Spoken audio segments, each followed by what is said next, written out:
Nakwambia wakati wa kuzaa Reverend Steve umefika, lakini nguvu inakosa. I will never forget, and I'm talking to somebody, the truth. Na hii isaidia watu wengi. Siku moja tunasikia katoto kakutokea Kameto, tukafunga siku 21 na huyu mtumishi. Oye. Nikio itanora.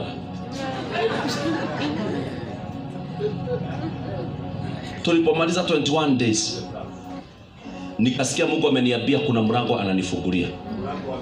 Mlango wa milango.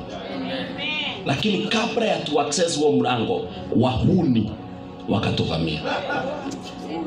Na washawahi kutana na nyinyi.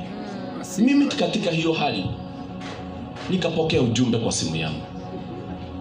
Na tulikuwa hoteli inaitwa Caromaido. Tumepeana order yetu ya chakula, kilikuwa kinaitwa chafua.